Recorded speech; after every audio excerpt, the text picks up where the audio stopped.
Welcome back, everyone. Right now, we are joined by a local author from the Milwaukee area. Michelle Bersell joins us on Local 5 this morning. Thanks for coming on the show. Thank you for having me, Nate. And Michelle, you know, a lot of times you have a book tour coming up, and a lot of times we hear about these famous celebrities and athletes who get into the spotlight and they kind of mess up, make mistakes. They don't know how to handle the spotlight. What do you say to those athletes and how to control their anger and actually use it towards a positive way? Yes, well, what research is showing, Nate, is that anger is actually a way to help us feel happier. So research is showing that all of our negative emotions can actually be signals to be used as guideposts to make our lives easier. Now, most of us don't think of our negative emotions that way, and especially our anger. So we tend to judge our anger, and when we do that, we repress, and that repression is actually making us feel that out of control feeling.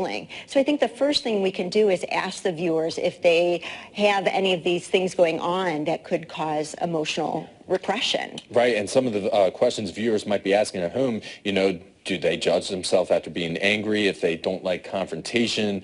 Do they often bite their tongue or feel guilty after, you know, getting angry? What do you say to people back home who may be questioning those sort of things?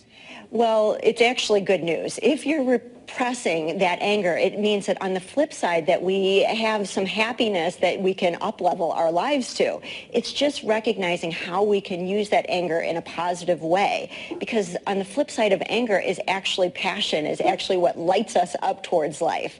So the important thing is to understand that there's two ways to address our anger. There's a disempowered version and there's an empowered version. Most of us know that disempowered version where we are feeling out of control, where we're not feeling in our power.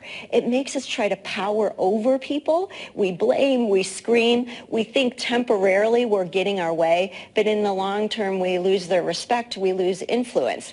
The empowered side of this, Nate, is that to use it as a signal that's actually telling you you're meant to claim more of your power. It's just going to make you a bit uncomfortable. So maybe it's speaking up, maybe it's setting a boundary, and actually what we've found for men is that it's being more vulnerable, sharing what that fear is about for them underneath their anger actually can get people more on board and influence them in a way where everyone's getting their way and it's a win-win. Gotcha. And Michelle, we are running short on time, but real quick, you have the book tour coming up. Can you talk about that real quick, what the book is and where you'll be touring? Absolutely. So the book is F.E.E.L, Turn Your Negative Feelings into Your Greatest Allies.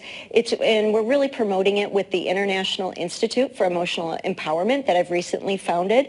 I'll be here in the Wisconsin area and then flying out to the West Coast in a couple weeks around LA. So we're really trying to get the message out about how to use your negative feelings as a place of empowerment. Use them as signals and to empower yourself, and when you do, you will feel happier and more lit up about life. Awesome. All right. It's a lot of stuff people may take for granted or may not even realize too. So it's good stuff there, Michelle, and thanks for coming on the show. And we'll have more on our website, wearegreenbay.com, after the show. And we'll be back right after this.